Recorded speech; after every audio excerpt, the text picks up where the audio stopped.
এই গল্পটির সত্য আনন্দ পাবলিশার্স প্রাইভেট লিমিটেড কর্তৃক সংরক্ষিত। মদ্যপান, ধূমপান এবং মাদক সেবন স্বাস্থ্যের পক্ষে ক্ষতিকর। বাংলা সাহিত্যের রোমাঞ্চকর কিছু গল্প দিয়ে সাজানো আমাদের এই বিশেষ নিবেদন সানডে সাসপেন্স। আজ আপনার জন্য অনিশ দেবের লেখা পাশবিক। অনিশ দেব, তার জন্ম 22 অক্টোবর 1951 সালে কলকাতায়। প্রথম পড়াশুনো হিন্দু স্কুল থেকে, পরে 1976 সালে প্রথম শ্রেণীতে এমটেক হয়ে ডিগ্রি লাভ করেন। সায়েন্স কলেজে অধ্যাপনা দিয়ে শুরু হয় কর্মজীবন, আর তার পাশাপাশি চলে সাহিত্য চর্চা।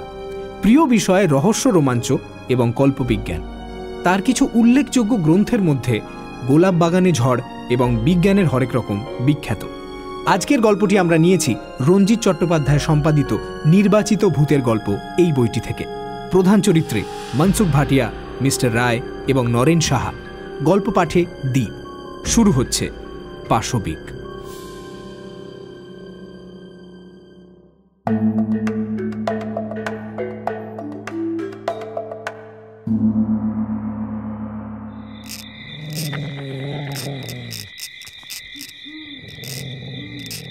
এই জাতীয় দৃশ্যের জন্য মোটেই প্রস্তুত ছিলাম না। মনসুখ ভাটিয়ার আমন্ত্রণ পেয়ে এসেছি, সুতরাং তার দেখা পাওয়াটা প্রত্যাশিত। কিন্তু ভাবিনি একটা প্রকাণ্ড হিংস্র জন্তু নিয়ে ভাটিয়া সাহেব এরকম বিচিত্রভাবে ব্যস্ত থাকবেন। আর ব্যস্ত থাকার জন্যই আমাকে প্রথমটা তিনি খেয়াল করেননি। হাঁটু গেড়ে বসে একটা বড় মাপের লোহার ফাইল নিয়ে একান্ত মনোযোগে ঘষে চলেছেন জন্তুটার ঝকঝকে ধারালো দাঁতগুলো, একটার পর একটা। বাছুরের আকৃতির লোমশ কালো প্রাণীটা অদ্ভুতভাবে দাঁত খিঁচিয়ে পাথরের মূর্তির মতো স্থির হয়ে দাঁড়িয়ে রয়েছে। দুসারি নৃশংস দাঁত যেন সাদা করাতের ফলা। দাঁতের ফাঁক দিয়ে ঝরে পড়ছে আঠালো লালা, আর শোনা যাচ্ছে একটা চাপা ক্রূঢ় গোঙানি। মনসুখ ভাটিয়া কিন্তু অত্যন্ত নির্বিকার মুখে নিজের কাজ করে চলেছেন, যেন কোনো ছোট ছেলেকে ভোরবেলা দাঁত মাজিয়ে দিচ্ছেন পুরুষ দিয়ে। অচেনা আগন্তুক দেখে চাপা ক্রূঢ় গোঙানি পরিণত হলো সাবধানী গর্জনে। এবং তখনই মনসুখ আমার উপস্থিতি টের পেলেন। ঘাড় ঘুরিয়ে আমাকে দেখেই ফাইল রেখে ত্রস্ত হয়ে উঠে দাঁড়ালেন।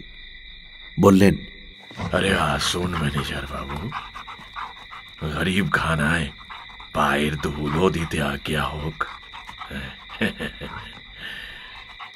প্রাণীটার মুখের চেহারা এখন স্বাভাবিক হতেই সেটাকে কুকুর বলে চিনতে পারলাম। তবে আকার ও প্রকার দেখে কুকুরের বদলে বাঘের কথাটাই আগে মনে পড়ে।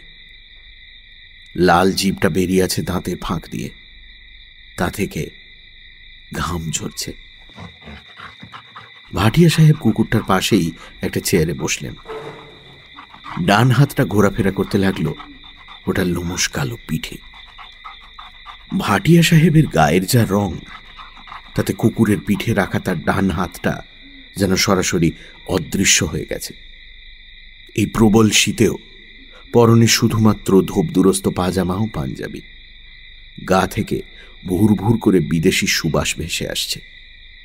গলায় মোটা সোনার চেন আর একটা রং বেরঙের পুঁতির মালা।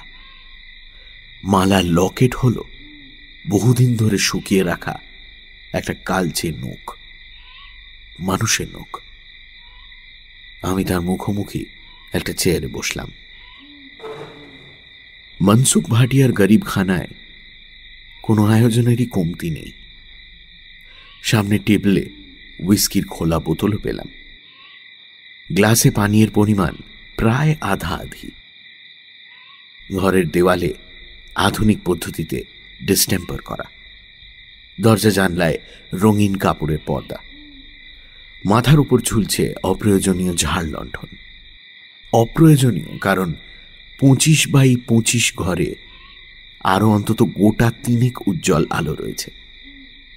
ঘরের মোজাইক করা চকচকে মেঝে সেই আলোর 50 ভাগ ফিরিয়ে দিচ্ছে প্রতিফলনের মাধ্যমে।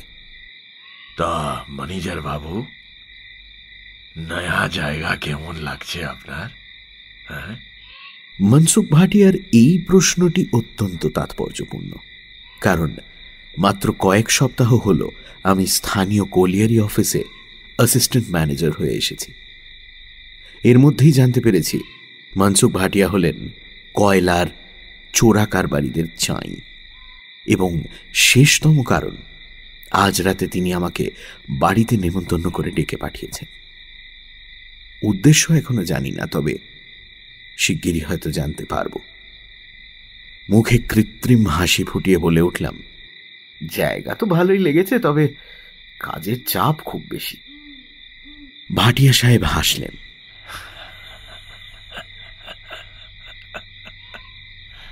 সে হাসিতে কোনো শব্দ নেই, শুধু দাঁতের ঝিলিক আর রোগা কালো শরীরের ঝাঁকুনি। অবশেষে এক সময় নিঃশব্দ হাসি থামিয়ে বললেন, কাজের চাপ তো আপনি খুদ জোর করে ঘাড়ে নিচ্ছেন, নিজেও পরেশান হচ্ছেন, হাজারো কারবারিকেও পরেশান করছেন। বক্তব্যের অর্থ অত্যন্ত স্পষ্ট, আর তার সঙ্গে হুমকিরও কি সামান্য ইশারা নেই? মোটামুটি ভাবে আমার কাজ হলো খনি থেকে তোলা কয়লা দিনের শেষে ওজন করে ট্রাকে চাপিয়ে হিসেব মতো বিভিন্ন গোডাউনে চালান দেওয়া। আমার মতো আরো অনেক অ্যাসিস্ট্যান্ট ম্যানেজার একই কাজে নিযুক্ত রয়েছেন। প্রথম দিন কাজ বুঝে নেওয়ার পর একজন ব্যাচেলর এএম নরেন সাহা আমার খুব অন্তরঙ্গ হয়ে পড়েছিল। তারপর ৩-৪ দিনের মধ্যেই সে যেন আমার বন্ধু হয়ে গেল। একদিন সন্ধ্যের পর সে আমাকে প্রায় জোর করে টেনে নিয়ে গিয়েছিল একটি দেহাতি ভাটিখানায়। আমাকে অনেক পীড়াপিড়ি করে ব্যর্থ হয়ে অবশেষে নিজেই তুলে নিয়েছিল দেশি মদের বোতল আর ভাঁড়। চুমুক লাগাতে লাগাতে নরেন সাহা অনেক কথাই বলেছে।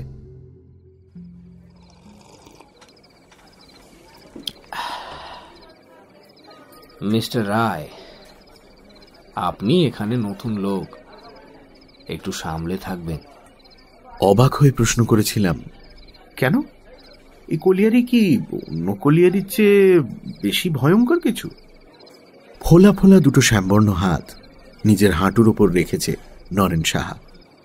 লক্ষ্য করলাম তার ডান হাতে পাশাপাশি 3টে আংটি, রূপোয় বাঁধানো পলা, গোমেদ এবং নীলা। বুঝলাম বয়সের কোটা 40 পেরোলেও নরেন সাহা ঘোর জ্যোতিষ ভক্ত। মুখের উপর একবার হাত বুলিয়ে সে জবাব দিল, হ্যাঁ, বিপজ্জনক, কারণ অন্য কলিয়ারিতে তো আর মনসুখ ভাটিয়া নেই। এরপরে বাড়ি ফেরার পথে আরো শুনলাম চোরা পথে কয়লা কিভাবে লোপাট হয়, কারা সেই চোরা ব্যবসার নায়ক। সবাই তাদের চেনে, কিন্তু কিছু বলতে সাহস পায় না। কেন পুলিশ কোনো স্টেপ নেয় না? কে কে পুলিশ? পুলিশ? আরে ভায়া, নেহাত কিছু লোককে উর্দি পরিয়ে চাকরি দিতে হবে, তাই দেওয়া।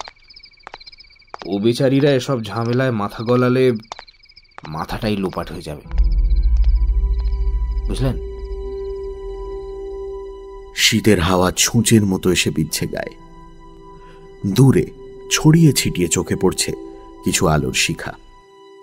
হাইডেল পাওয়ার স্টেশনের বিজলি এখনো সব রাস্তাঘাটে জাঁকিয়ে বসতে পারেনি। চাঁদের আলোয় পাথরের টুকরো ছড়ানো মেঠো পথ ধরে আমি আর নরেন সাহা এগিয়ে চলেছি কোয়ার্টারের দিকে। রাস্তায় একদিকে এবড়ো খেবড়ো পাথরের ঢিপি, আর কোথাও কোথাও শাল, শিরিষ, শিশু গাছের হালকা জটলা। এদিকেই কিছুটা এগিয়ে খোলা জায়গায় ওপেন ক্রাস্ট মাইনিং চলছে। ঘন ঘন ব্লাস্টিং করা হয় বলে শুনেছি। নরেন সাহা তার একটা ভারী হাত আমার কাঁধে রাখল, বলল, মনসুখ ভাটিয়া এ অঞ্চলে এসেছে মাত্র বছর 5, তার মধ্যে গাড়ি বাড়ি সব হাঁকিয়ে বসে আছে। গত 5 বছরে ও যা করেছে পুরনো ঘাঘু কারবারিরা 20 বছরেও তা পারেনি। এখন এই চোরা কারবারের সিংহ ভাগটাই বলতে গেলে ওর হাতের মুঠোয়।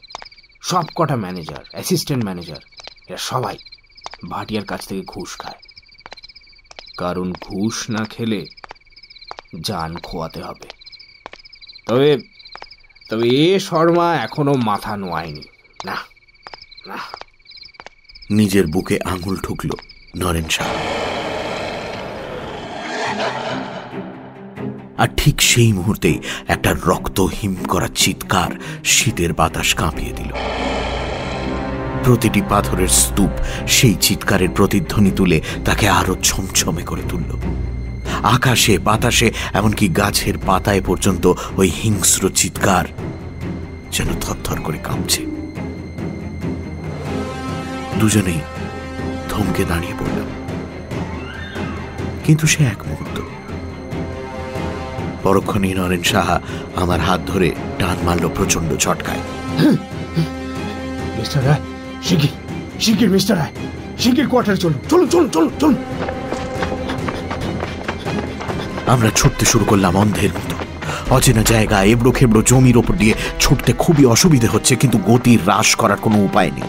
নরেন সাহাও তার স্থূল কায়ে শরীর নিয়ে প্রাণপণে ছুটে চলেছে। আমাদের ঘন নিঃশ্বাসের ফোঁস-ফোঁস শব্দ স্পষ্ট শোনা যাচ্ছে। ছুটন্ত অবস্থাতেই সেই চিৎকার দ্বিতীয়বার শুনতে পেলাম, যেন কোনো অপার্থিব আত্মা মুক্তি চাইছে নরকের বন্দিশালা থেকে। দূরে কোয়ার্টারের টিমটিমে বিজলি বাতি নজরে পড়ল। পাক্রমে অসম্ভব ভারী হয়ে আসছে। নরেন শাহ কিছুটা পিছিয়ে পড়েছে, কিন্তু ছুটে আসছে সমান তালে।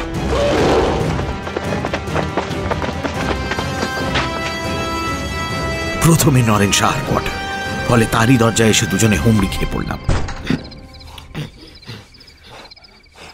কাঁপা হাতে দরজার তালা খুলল নরেন শাহ।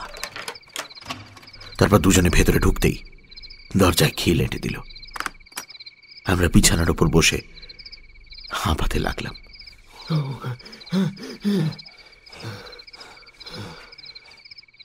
অনেকক্ষণ পর শ্বাস প্রশ্বাস স্বাভাবিক হলে নরেন সাহা বলল, খুব খুব কপাল জোরে বেঁচে গেছি মিস্টার রায়। ওটা ওটা কিসের চিৎকার? মনসুখ ভাটিয়ার কুকুর। তবে লোকমুখে তার কীর্তিকলাপ যা শুনি তাতে কালো নেকড়ে বললেও ভুল হয় না। কুকুরটা নাকি রাত বিরেতে যেখানে সেখানে ঘুরে বেড়ায়। সাঁওতাল কামিনদের ধারণা ওটা নাকি অপদেবতা। ওটা চলাফেরা কেউ টের পায় না, শুধু মাঝে মাঝে শোনা যায় ওই রক্তহীন করা চিৎকার। এক কাজ করুন, আপনি আজকের রাতটা আমার কোয়ার্টারে থেকে যান, কেমন? যুক্তিসঙ্গত ভেবেই নরেন সাহার প্রস্তাবে রাজি হয়ে গেলাম। সে রাতে আরো অনেক খবর জানতে পেরেছি নরেন সাহার কাছ থেকে। খনি থেকে তোলা কয়লা ওজন হয়ে চালান যাবার পথেই নাকি চুরিটা বেশি হয়। কখনো কখনো খালি ট্রাক ওজন করবার সময় চোরা কারবারিদের টাকা খাওয়া কুলি কামিন ম্যানেজার ট্রাকের ওপর বড় বড় পাথরের চাই চাপিয়ে ওজন নেয়। পরে ওই ওজনের কয়লা সরিয়ে ফেলা হয় ট্রাক থেকে। নরেন সাহা বহুবার আমন্ত্রিত হয়েছে মনসুখ ভাটিয়ার কাছ থেকে, কারণ সে কঠোর চোখে নজর রাখে ওজনদারির সময়। কোনো গরমিল বা বেচাল দেখলেই রিপোর্ট করে অফিসে, এবং সোচ্চারে নিজের সততা ও সাফল্যের কথা জাহির করে বেড়ায়। ভাটিয়া সাহেবের আমন্ত্রণে নির্ভয়ে সাড়া দিয়েছে নরেন সাহা, কিন্তু তার অন্যায় প্রস্তাবে কখনো রাজি হয়নি। সেই কারণেই গত 5 বছর ধরে তার প্রমোশন বন্ধ হয়ে আছে। ভাটিয়া সাহেব ওপরওয়ালাদের মহলে কলকাঠি নেড়ে রেখেছেন, তবুও সে হার স্বীকার করেনি। ঘরের আলো জ্বেলেই আমরা কথাবার্তা বলছিলাম। রাত প্রায় 11টা হলেও আমাদের কারো চোখে ঘুম নেই। আমি স্তব্ধ বিস্ময়ে কলিয়ারির রোমাঞ্চকর কাহিনী শুনছি আর মনে মনে নরেন সাহার তারিফ করছি। সাহস আছে বটে লোকটার। ঈশ্বরের কাছে প্রার্থনা জানালাম নিজের আদর্শ বজায় রাখার মতো মনের জোর যেন আমার থাকে।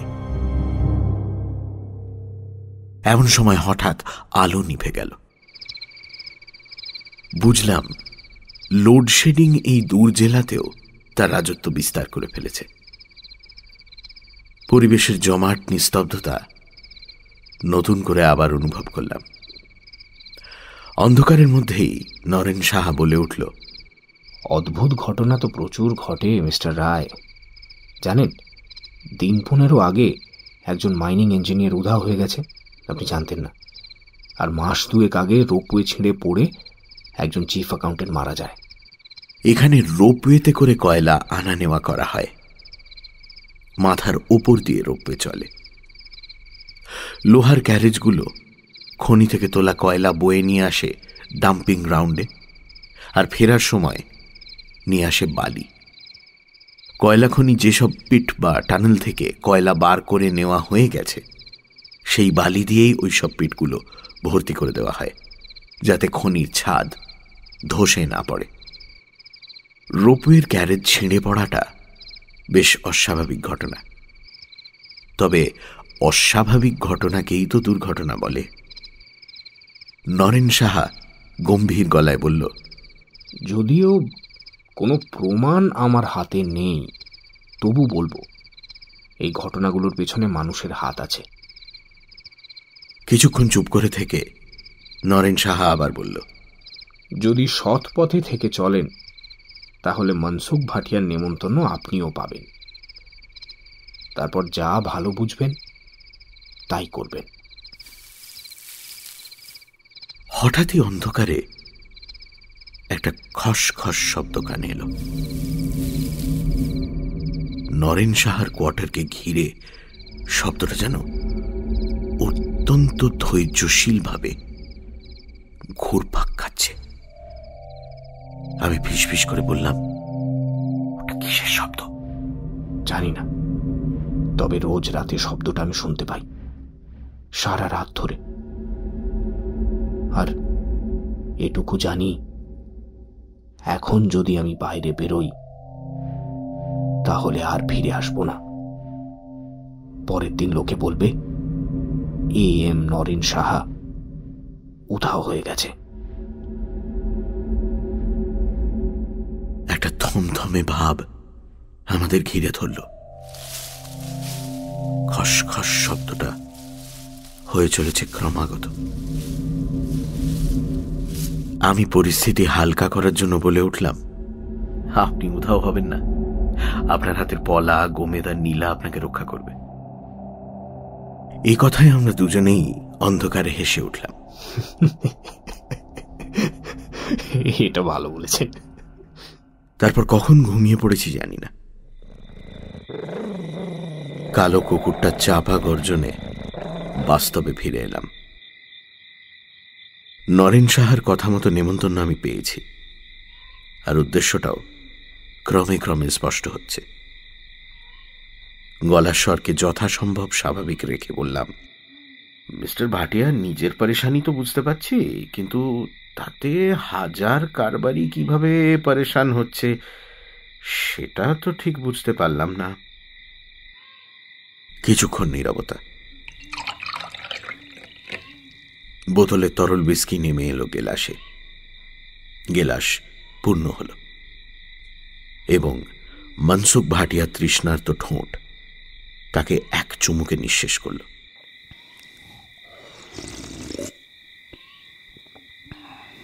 তোবড়ানো কালো মুখ, মাথায় ঝাঁকড়া চুল, চোখ সাপদের মতো চঞ্চল।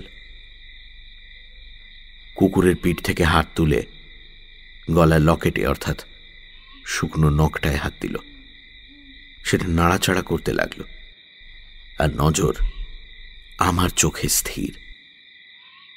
প্রথমটায় আমি অস্বস্তি পেয়েছি, তারপর অনুভব করেছি শরীরটা যেন অবশ অসাড় হয়ে আসছে। আমি কি সম্মোহিত হয়ে পড়ছি। कमली, कमली। ভাটিয়া সাহেব চোখ না সরিয়েই ডেকে উঠলেন, राय साहब का खाना लगाओ। আমি সমস্ত মনের জোর কেন্দ্রীভূত করে চেয়ার ছেড়ে উঠে দাঁড়ালাম। ভাটিয়া সাহেবকে বোঝানো দরকার আমি ভয় পাইনি। বললাম, না না, তার দরকার নেই, আমি খাবো না।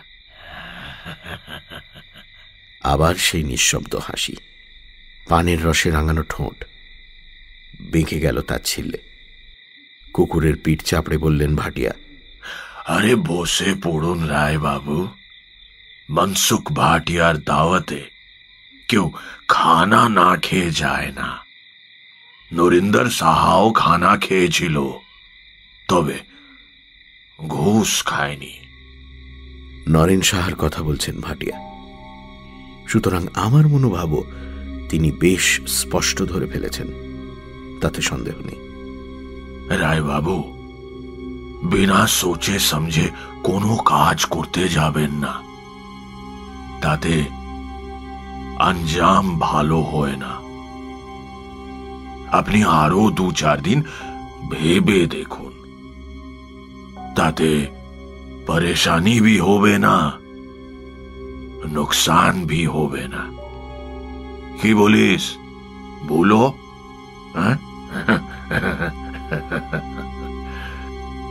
শেষ কথাটা হিংস্র জন্তুটাকে লক্ষ্য করে। এই বিকট দর্শন দানবের নাম ভুলো, এটা ভাটিয়া সাহেবের কথায় সামান্য নড়ে উঠল, তারপর মাথা নোয়ালো। তখনই অবাক হলাম, কুকুরটার ডান কানে ফুটো করে লাগানো রয়েছে এক জোড়া সোনার মাকড়ি। একই দৃশ্য, ডান কানে এক জোড়া সোনার মাকড়ি। এ কি অদ্ভুত শখ! এমন সময় এক হাত ঘোমটা টানা, লাল পেড়ে সাধারণ শাড়ি পরিহিতা এক মহিলা ঘরে এলেন। খাবারের প্লেট সাজিয়ে দিলেন সামনের টেবিলে। চেষ্টা করেও তার মুখ দেখতে পেলাম না। এরই নাম কমলি, এর সঙ্গে ভাটিয়ার কি সম্পর্ক? মহিলা জড়সড় ভঙ্গিতে একপাশে দাঁড়িয়েছিলেন। কিছুক্ষণ ইতস্তত করে দেশজ বাংলা ও হিন্দি মিশিয়ে ভাটিয়াকে প্রশ্ন করলেন তার খানা লাগবে কিনা। উত্তরে ভাটিয়া শুধু 3 সেকেন্ড খরদৃষ্টিতে তাকিয়ে রইলেন অবগুণ্ঠিতার দিকে।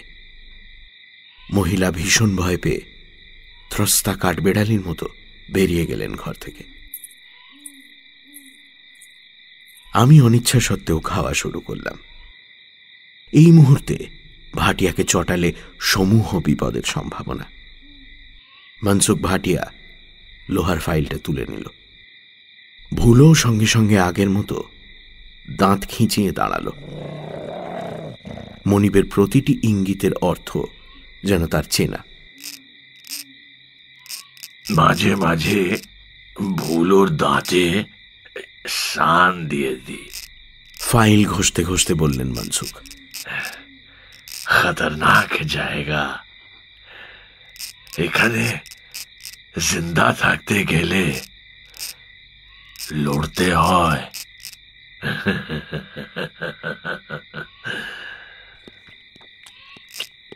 আমি খেয়ে চলেছি এবং আর চোখে দুটি প্রাণীকে লক্ষ্য করছি। ভুলোর চোখ ধক ধক করে জ্বলছে। হঠাৎই অন্দরের একটা জানলার দিকে আমার নজর গেল। রঙিন পর্দা সামান্য সরিয়ে জানলায় উকি মারছেন কমলি নামের সেই মহিলা। চুপি চুপি ইশারা করে কিছু যেন একটা বলতে চাইছেন আমাকে। আমি নিজের আচরণ অসহনীয় সংযমে স্বাভাবিক করে রাখলাম। কৌতূহল ক্রমে বাড়ছে। মহিলা কি কোনো বিপদের ইঙ্গিত দিচ্ছেন আমাকে? এমন সময় হাতের কাজ শেষ করে উঠে দাঁড়ালেন ভাটিয়া। বললেন, আপনি বসেন, আমি একটু আসছি। তারপর কুকুর সমেত অন্দরের দিকে রওনা হলেন। জানলার অস্পষ্ট মুখটা চকিতে সরে গেল। কোথাও পেন্ডুলাম ঘড়িতে রাত 8টার সংকেত বাজল। অর্থাৎ কলিয়ারি এলাকায় এটা গভীর রাত। চটপট খাওয়া শেষ করে উঠে দাঁড়ালাম। এমন সময় বিদ্যুৎ ঝলকের মতো ঘরে ঢুকলেন কমলি।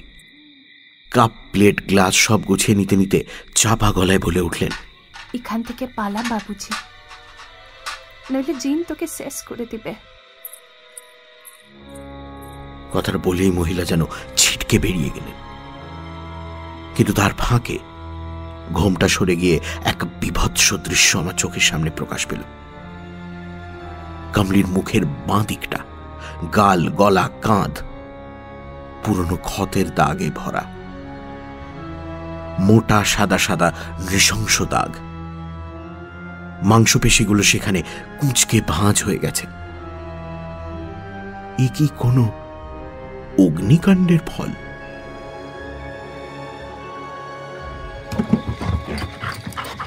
প্রায় পরক্ষণেই ঘরে এসে ঢুকল ভুলো। গভীর চোখে তাকিয়ে দেখতে লাগলো আমাকে। চেহারা যেন আরো বড় সড়ো লাগছে। চোখের দৃষ্টি যেন নির্ভুলভাবে এমন মনের ভাবনা জরিপ করতে চায়। আমি একটু ভয় পেলাম। মনসুখ ভাটিয়া কোথায়? কুকুরটা হঠাৎ করে কিছু করে বসবে না তো? ভাবছি ভাটিয়া ঘরে এলেই তার কাছ থেকে বিদায় নিয়ে রওনা দেব। এমন সময় অপ্রত্যাশিতভাবে লোডশেডিং হয়ে গেল। সঙ্গে সঙ্গে একটা জান্তব গন্ধ ধাক্কা মারল আমার নাকে। একটা খসখস শব্দ শুনতে পেলাম।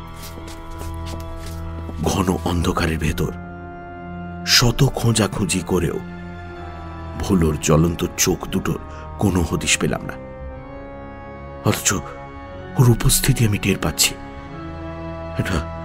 এটা অজানা আতঙ্কে আমার শরীর কাঁপতে লাগলো। মনে পড়ে গেল সেই ভয়ঙ্কর চাঁদনি রাতের চিৎকারের কথা। রায় সাহাব, ভয় পেলেন নাকি? মনসুখ ভাটিয়া কখন ঘরে এসেছে কে জানে। কি করে আমার মনের কথা টের পেলেন তাও জানি না। অন্ধকারে আমি সম্পূর্ণ অন্ধ হয়ে গেছি। কোনো ডর নেই, আপনি বাড়ি চলে যান। আর আমার কথাটা একটু ভেবে দেখবেন। মনসুখ ভাটিয়ার স্বর কেমন জড়ানো, অস্পষ্ট হয়ে গেছে। হয়তো নেশার ফলে। আমি সদর দরজার অবয়ব আবছা দেখতে পাচ্ছিলাম। সেদিকে পা বাড়ালাম ইতস্তত করে। মনে হলো যেন পেছন থেকে মনসুখ ভাটিয়া হাসছে, অথচ হাসির কোনো শব্দ আমি শুনিনি। কোয়ার্টারে ফেরার পথে বার দুয়েক সেই রক্ত জমাট করার চিৎকার শুনেছি।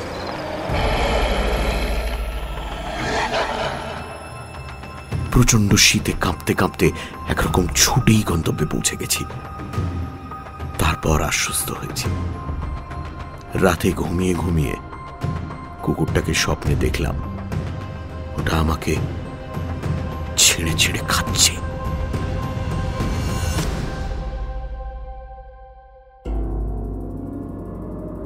পরদিন সকালে রাস্তায় বেরিয়েই দুঃসংবাদটা শুনতে পেলাম। এম নরেন সাহাকে কোথাও পাওয়া যাচ্ছে না। আমার মনটা কুডাক ডেকে উঠল। নরেন সাহাকে বোধ হয় আর কোনোদিনও খুঁজে পাওয়া যাবে না। কিছুটা এগিয়ে এক তেরাস্তার মোড়ে দেখি জনা কয়েক সাঁওতাল দাঁড়িয়ে আছে। সঙ্গে লাল কাপড়, লাল ফতুয়া পরা একটা লোক। মাথায় লাল ফেট্টি বাঁধা, মুখে দাড়ি গোঁফের জঙ্গল, কানে ইয়া ইয়া দুটো মাকড়ি। গলায় জড়িবুটির মালা, কপালে সিঁদুর মাখা। বিড়বিড় করে সে কি সব মন্ত্র পড়ছে। সাঁওতাল কজন একটু দূরে দাঁড়িয়ে ভক্তি ভরে তার কার্যকলাপ লক্ষ্য করছে। দুটো মুরগি গলা কাটা অবস্থায় ধুলোয় পড়ে ছটফট করছে। ওদের একজনের সঙ্গে কথা বলে জানতে পারলাম ম্যানেজার সাহেব উধাও হওয়ার খবরটা ওরা শুনেছে। এখানে ওরা মুরগি বলি দিয়ে বোঙার কাছে মানত করছে। যে জিন এইসব জোয়ান লোকগুলোকে উধাও করেছে তাকে যেন বোঙা শান্ত করে দেয়। লাল পোশাক পরা গুণিন মন্ত্র পড়ে পুজোর কাজ সারছে। একটু পরে ওরা চলে গেলে আমি গুণিনের সঙ্গে আলাপ জমালাম। মুরগি দুটো তেরাস্তার সংযোগস্থলে পড়ে রইল।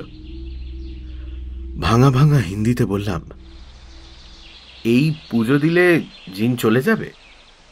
গুণিন বলল, লা বাবু, যাবে না। জিন যে চালাচ্ছে তাকে খতম করতে হবে। আমি তার কথার অর্থ ঠিক ধরতে পারলাম না। তারপর কি ভেবে মনসুখ ভাটিয়ার কথা জিজ্ঞেস করলাম। 2 টাকা গুণিনের হাতে দিতেই সে আমাকে একটা ঘষা তামার পয়সা দিল, তার সঙ্গে বাঁধা এক টুকরো শেকড়।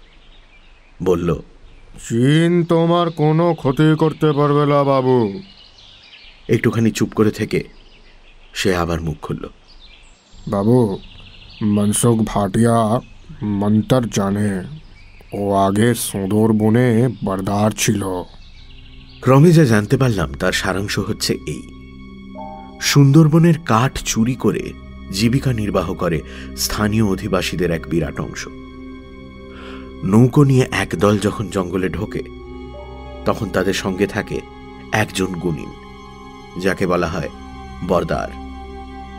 সে কাঠ কাটার এলাকা ঘিরে বান মেরে দেয়, যাতে কোনো জন্তু জানোয়ার সেই গণ্ডি দেওয়া এলাকায় ঢুকতে না পারে। ফলে চোরা কাঠুরিয়াদের হিংস্র জন্তুর হাতে প্রাণ হারাবার ভয় থাকে না। এর বিনিময়ে বরদারকে তারা চোরাই কাঠের ভাগ দেয়। মনসুখ ভাটিয়া সেখানে আরেকজন বরদারকে খুন করে পালিয়ে আসে। আমার মনে পড়ল ভাটিয়ার গলায় ঝোলানো শুকনো কালো নোকটার কথা। ওর আসল নাম কেউ জানে না। কি করে এখানে এসে পড়ল তাও খুব স্পষ্ট নয়। বড়লোক হওয়ার আগে ও নাকি এখানে স্থানীয় আদিবাসীদের জড়িবুটির ওষুধ দিত। ওকে গুণিন বলেই সবাই মানত। ফলে এখনো আদিবাসীরা ওর আদেশে নড়চড় করতে ভয় পায়। তবে আমার কোনো ভয় নেই। ওই তামার পয়সাও সে করি আমাকে রক্ষা করবে। জিনের গায়েও 2 ছুঁড়ে মারলেই সে নাকি নিশ্চিহ্ন হয়ে যাবে তৎক্ষণাৎ। মনসুখ ভাটিয়া সম্পর্কে এইসব রোমাঞ্চকর তথ্য শুনে বেশ অবাকই হলাম। বাড়ির দিকে ফিরতে ফিরতে 2-4টে চেনা মুখের সঙ্গে দেখা হলো।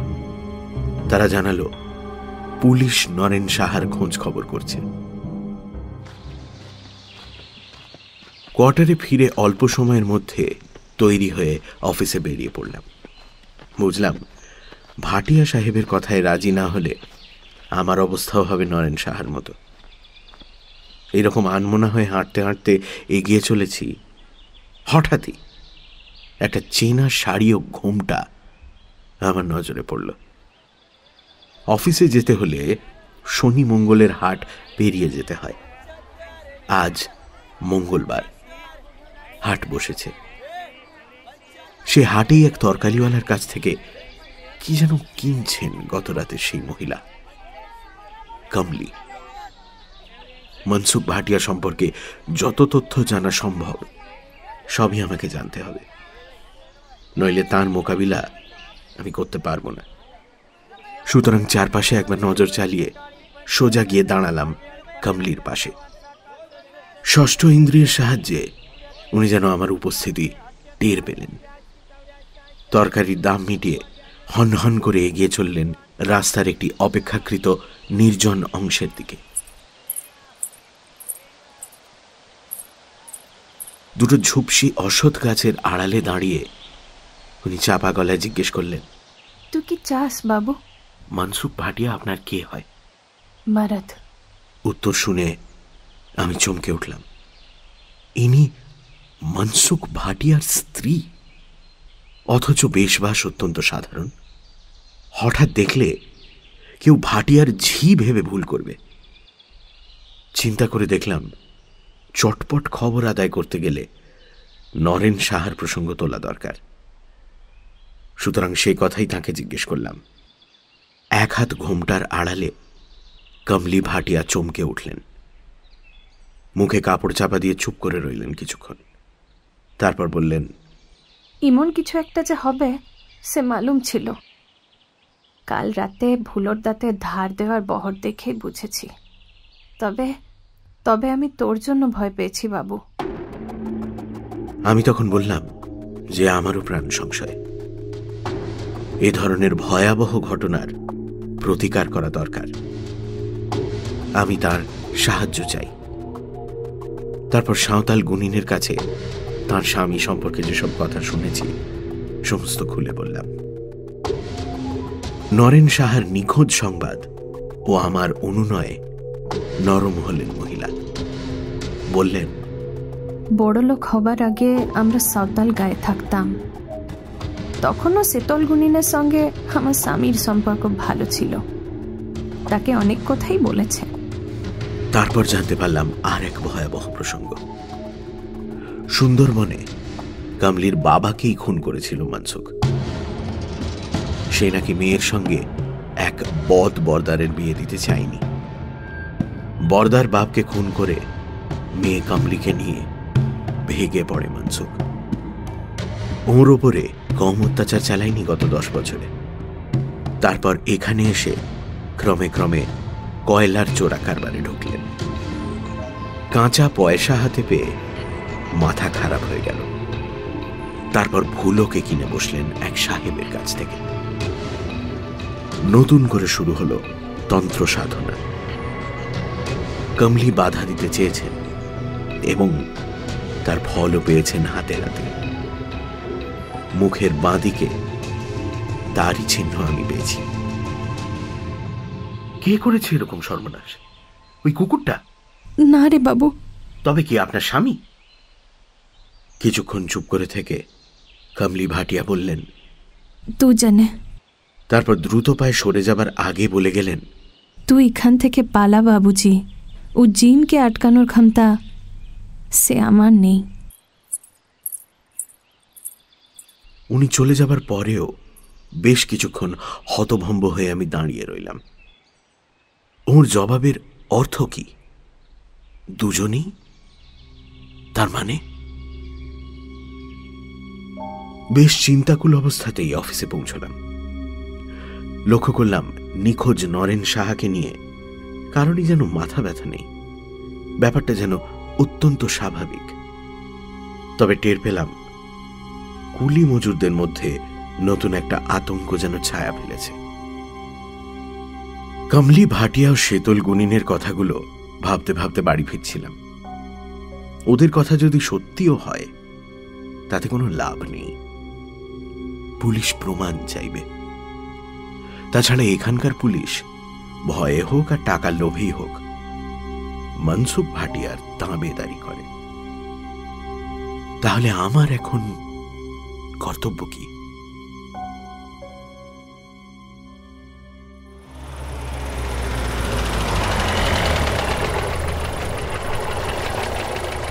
ভাবনায় ডুবেছিলাম বলেই কালো অ্যাম্বাসেডর গাড়িটাকে একেবারে খেয়াল করিনি। গাড়িতে স্টিয়ারিংয়ে বসে ভাটিয়া সাহেব, পোশাক গত রাতের মতোই, তবে দু চোখে কুটিল সন্দেহ। আমার গা ঘেঁষে গাড়িটা দাঁড় করিয়ে তিনি বলে উঠলেন, আসেন রায় বাবু, আসেন। একবার আমার ডেরায় যেতে হবে। একটা মজার জিনিস আপনাকে দেখাবো। হাত বাড়িয়ে গাড়ির দরজাটা খুলে দিলেন তিনি। আমার বুক দুরু দুরু করে উঠল। সূর্য ডুবে আঁধার নেমে এসেছে। কাঁচা সড়কের ওপর দ্বিতীয় কোনো মানুষ নজরে পড়ছে না। জিনের ভয়ে সবাই বুঝি তাড়াতাড়ি আস্তানায় ফিরে গেছে। আসেন রায় সাহেব, আসেন, উঠে আসেন, আসেন। মনসুখের স্বর অধৈর্য হয়ে উঠেছে। পকেটে হাত দিয়ে শীতল গুনিনের রক্ষা কবচটা একবার অনুভব করলাম। তারপর উঠে বসলাম মনসুখ সাহেবের গাড়িতে।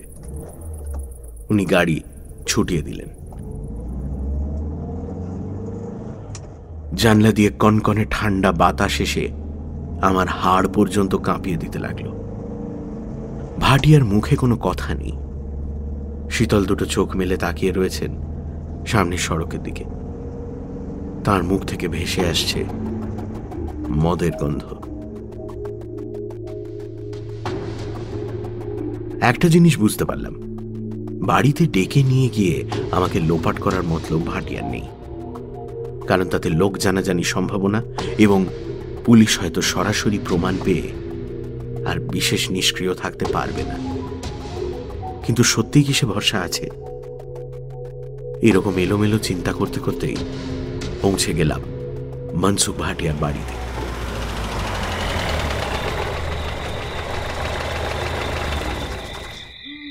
বাড়ির সামনেটা অন্ধকার, শুধু চাঁদের আলো যেটুকু জোছনা বিছিয়েছে। পথের দুপাশে বাগান। গাড়ি থামিয়ে আমাকে সঙ্গে করে বাড়িতে ঢুকলেন মনসুখ।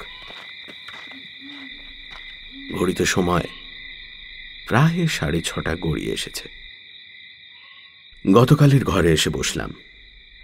আজ বাতির বাহার সামান্য কম, কিন্তু তাতেও ভুলকে আবিষ্কার করতে কোনো ভুল হলো না। একটা চেয়ারের পাশে বসে আমার দিকে তাকিয়ে আছে। আমি অন্দরের জানলার দিকে একবার নজর চালালাম। কমলি নেই। ভাটিয়া উঠে গিয়ে কোণের একটা টেবিলের তলা থেকে কালো মতো কি একটা জিনিস নিয়ে এলেন। ঠকাস করে আমার সামনে টেবিলের ওপর ফেলে দিয়ে বললেন, দেখেন তো রায় সাহেব, চিনতে পারেন কিনা? আমার মাথায় যেন বজ্রপাত হলো। ভাবনা, চিন্তা, বুদ্ধি সব ওলট পালট হয়ে গেল। এক তীক্ষ্ণ আর্তনাদ বেরিয়ে এলো আমার ঠোঁট চিরে। চোখ জোড়া কি ঠিকরে বেরিয়ে আসবে কোটর ছেড়ে? টেবিলের ওপর পড়ে রয়েছে একটা কাটা হাত। কালো রঙের আঙুলগুলো ফোলা ফোলা, আর 3টে আঙুলের পাশাপাশি 3টে পাথর বসানো আংটি। পলা, গোমেদ ও নীলা। জ্যোতিষশাস্ত্র নরেন সাহাকে বাঁচাতে পারেনি। আমার মুখে কোনো কথা নেই। মনসুখ ভাটিয়া হাতটা তুলে নিয়ে ভুলোর দিকে ছুঁড়ে দিলেন। কুকুরটা হিংস্র দাঁতের পাটি বের করে ঝাঁপিয়ে পড়ল হাতটার উপর। ওটাকে দাঁতে নখে ছিঁড়ে ছিঁড়ে খেতে লাগলো। কি বিভৎস সে দৃশ্য! ভুলো যখন কষ্ট করে নিয়ে এসেছে, তখন এই হাতটা ওরই পাওনা। কি বলেন রায়বাবু? ও হ্যাঁ, শুনলাম নাকি নরিন্দর সাহাকে পাওয়া যাচ্ছে না, একেবারে লোপাট হয়ে গেছে। আমি আর সহ্য করতে পারলাম না। চেয়ার ছেড়ে উঠে দাঁড়ালাম। বললাম, আমি এক্ষুনি পুলিশে খবর দেব। লোকে জানুক নরেন সাহাকে কে খুন করেছে। বিচিত্র হাসিতে ফেটে পড়লেন ভাটিয়া। সে হাসিতে বুক কেঁপে ওঠে, মস্তিষ্কে হিম আতঙ্ক বাসা বাঁধে।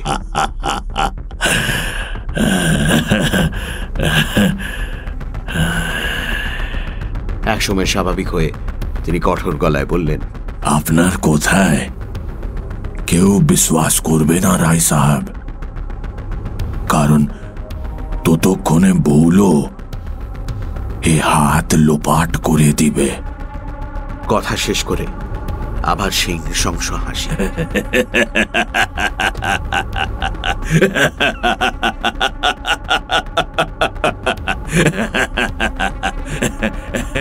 নিজেকে ঘোরতর বিপন্ন জেনেও আমি পাগলের মতো ক্ষিপ্ত হয়ে উঠলাম। চিৎকার করে বললাম, মনসুখ ভাটিয়া, তোমার সব খবর আমি জানি। তোমাকে আর আমি ভয় পাই না। তুমি সুন্দরবনের বর্দার ছিলে, সেখানে শ্বশুরকে খুন করেছো, তারপরে এখানে এসে চোরা কারবারে নেমেছো আর দরকার মতো মানুষ খুন করে বেড়াচ্ছ।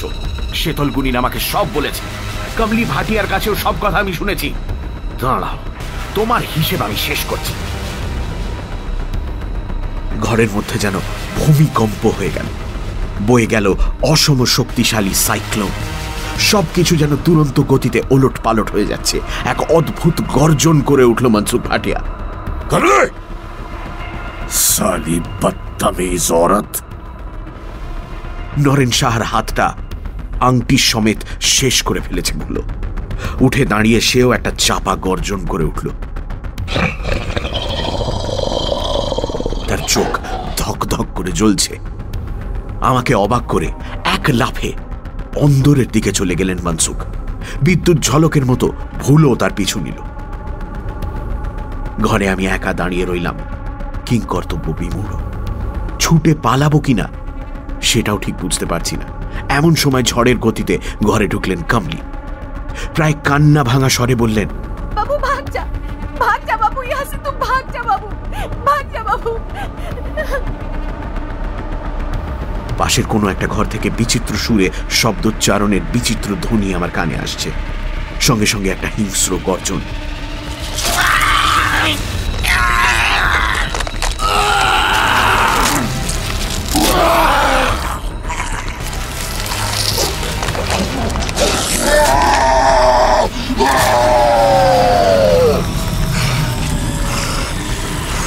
দূর থেকে ভেসে আসছে ওপেন ক্রাস্ট মাইনিং এর ব্লাস্টিং এর শব্দ।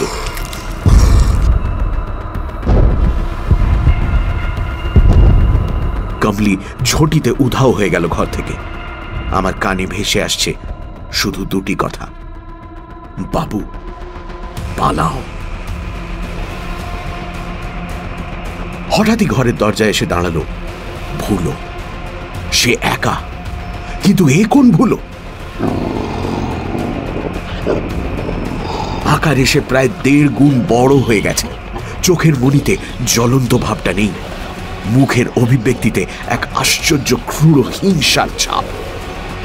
তার কান দুটো নড়ছে, আর সেই সঙ্গে সোনার মাকড়ি জোড়া। এমন সময় ঘরের সমস্ত আলো নিভে গেল। লোডশেডিং। আমি মুহূর্তের মধ্যে সদর দরজা লক্ষ্য করে ছুটতে শুরু করলাম। পেছন থেকে ভেসে এলো রক্ত বরফ করে দেওয়া এক চিৎকার। সে চিৎকারে প্রতিশোধের আগুন ও উল্লাস যেন ঠিকরে বেরোচ্ছে। আমি প্রাণপণে ছুটে চলেছি। পলকে বাগান পেরিয়ে সড়কে পা দিলাম। রাস্তা খাঁ খাঁ করছে, চতুর্দিকে অন্ধকার। শুধু চাঁদের ফ্যাকাশে আলো দিক নির্ণয়ের একমাত্র সম্বল। আমি ঊর্ধ্বশ্বাসে ছুটতে লাগলাম।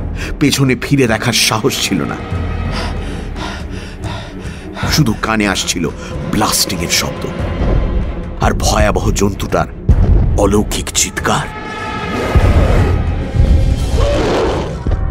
বেশ কিছুটা পথ ছুটে শরীর ক্লান্ত হয়ে এলো। কোয়ার্টার এখনো অনেক দূরে। বুঝতে পারছি আমি অসম প্রতিযোগিতায় নাম লিখেছি।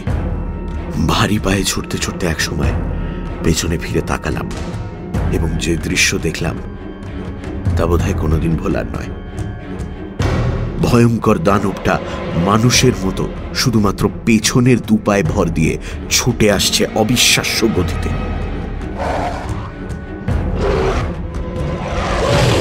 আমাদের দূরত্ব অনেক কমে এসেছে। চাঁদের আলোতেও স্পষ্ট দেখতে পাচ্ছি কুকুরটার গলায় ঝুলছে মনসুখ ভাটিয়ার রং বেরঙের পুঁতির মালা। লকেটের নোকটা চোখে পড়ছে না। আমার পা দুটো পাথরের স্তম্ভের মতো বসে গেল রাস্তার উপরে। নড়বার এতটুকু ক্ষমতা আমার নেই। প্রচন্ড কনকনে বাতাস আমি আর অনুভব করতে পারছি না। অদূরে পাথরের ছোট বড় ঢিপি আমারই মতো নিশ্চল। শুধু কতগুলো ঝাঁকড়া গাছের মাথা এপাশ ওপাশে দুলছে। পৈশাচিক হাসিতে খলখল করে ফেটে পড়ল অতিকায় কালো জন্তুটা। আমার মাথার ভেতর সবকিছু যেন গোলমাল হয়ে গেল। আমি কি সম্মোহিত হয়ে পড়ছি? আর সবাই কি এরকম পরিস্থিতিতে পড়েই রাতারাতি নিরুদ্দেশ হয়ে গেছে? আমার মনে পড়ল নরেন সাহার কথা, কমলি ভাটিয়ার কথা, শীতল গুনিনের কথা। চীন তোমার কোনো ক্ষতি করতে পারবে না বাবু। একই সঙ্গে পকেটের তামার পয়সা ও শেকড়ের টুকরোটা হাতে ঠেকল। আতঙ্ক ও নৃশংসতার সমুদ্রে ডুবে যেতে যেতে আমি এই তুচ্ছ বস্তু দুটোকেই আঁকড়ে ধরলাম। বিশ্বাস অবিশ্বাস, যুক্তি অযুক্তি সবই এখন তালগোল পাকিয়ে যাচ্ছে। ভয়ঙ্কর পিশাচটা খুব কাছে এসে পড়েছে। নাকে আসছে একটা জান্তব দুর্গন্ধ ও সেই সঙ্গে কড়া মদের গন্ধ। আমি আর দেরি না করে আমার পয়সা ও শেকড়টা ছুঁড়ে মারলাম অতিকায় কুকুরটার গায়ে। এবং তৎক্ষণাৎই ঘটে গেল এক অলৌকিক ঘটনা। কুকুরটা দপ করে আগুনে জ্বলে উঠল। লকলকে সবুজ আগুন দুপায়ে ভর করে ধেয়ে আসছিল, এখন সশব্দে পড়ে গেল কঠিন সড়কের উপর।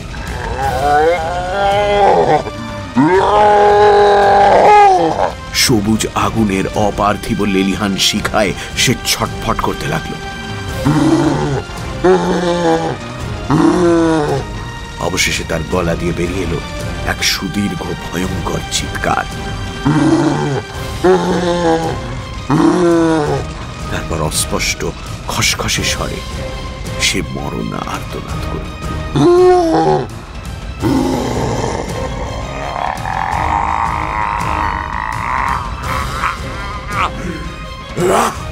এই যে মনসুখ ভাটিয়ারই বিকৃত কণ্ঠস্বর। আমি আবার ছুটতে শুরু করলাম পাগলের মতো। এই শীতেও আমার শরীর ঘামছে। পেছন থেকে ভেসে আসছে চাপা অস্ফুট গোগান। আগুনের সবুজ শিখা যেন হাজারো জীব দিয়ে কালো দানবটাকে চেটে পুটে শেষ করছে। আমি যথাসম্ভব গতি বাড়িয়ে দিলাম।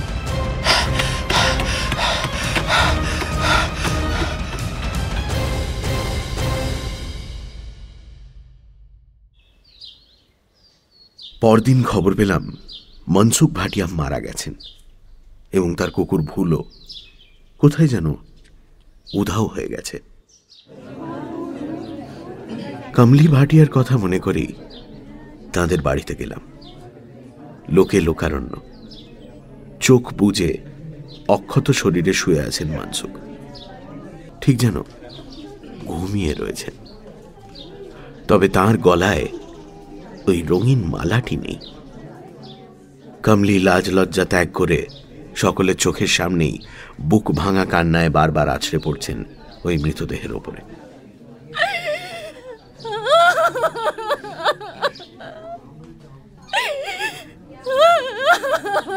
জটলার মধ্যে হঠাৎ শীতল গুনিনকে দেখতে পেয়ে তাকে একপাশে ডেকে নিলাম। গত রাতের সমস্ত ঘটনা খুলে বললাম।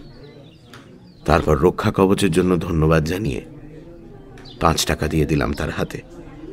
সে বলল, বাবু, মনসুখ শরীর চালান জানত।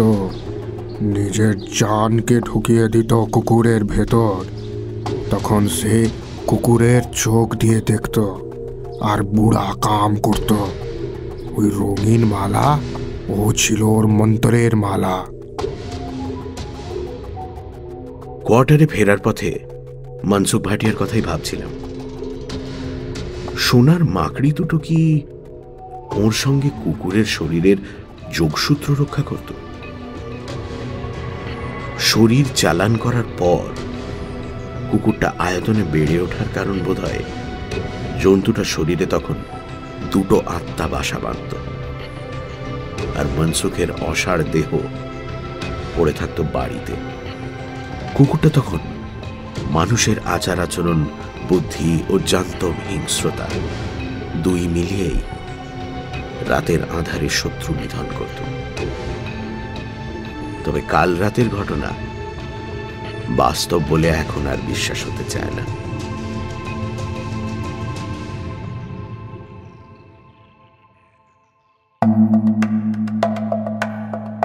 সানডে সাসপেন্স ক্লাসিক্সে আজ শুনলেন পাশবিক, রচনা অনিশ দেব, গল্প পাঠে ও মিস্টার রায়ের ভূমিকায় দীপ, মনসুখ ভাটিয়া মীর, কমলি অয়ন্তিকা, নরেন সাহা সোমক, শীতল গুনিন অগ্নি, শব্দগ্রহণ রিচার্ড, আবহ সঙ্গীত এবং স্পেশাল এফেক্টস সৌম্য এবং শুভ, গল্পের সূত্রধার অগ্নি এবং সোমক, পর্ব পরিচালনায় রাইট ব্রাদার্স থেকে অনির্বাণ, অভিষেক এবং বিশেষ সহযোগিতায় সোমক, সমগ্র পরিকল্পনা ও পরিচালনায় ইন্দ্রাণী। সানডে সাসপেন্স শুনুন exclusively Mirchi Bangla YouTube channel youtube.com/mirchi বাংলায় এবং গানা অ্যাপে।